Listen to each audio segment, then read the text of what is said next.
तुम्ही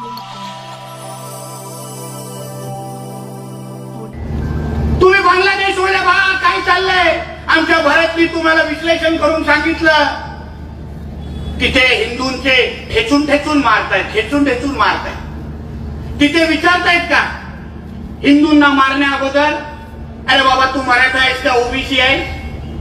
मराठा असशील तर थोडा 2 तासानंतर मारतो, ओबीसी असशील तर मग तुला उद्या मारतो, धनगर समाजाचा असेल ना तर ठीक आहे परवा येतो तुझ्याकडे. विचारतायत का? नाही.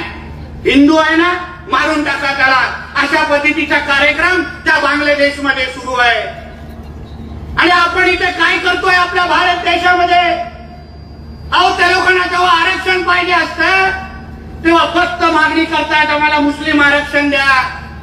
कधी विचारलाय का, कधी ऐकलंय का कुठल्याही मुस्लिम नेत्याला मागणी करताना की आम्हाला पसमंदा समाजासाठी आरक्षण द्या? विचार ऐकलाय का?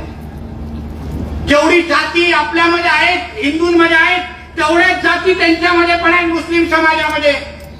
पण कधीही मुसलमान नेता तुम्हाला मागणी करताना दिसणार नाही की मला ह्या जातीसाठी आरक्षण द्या. तो फक्त एक वाक्यात मागणी करतो की मला मुस्लिम धर्मासाठी आरक्षण द्या. हे आपण लोकांनी शिकलं पाहिजे.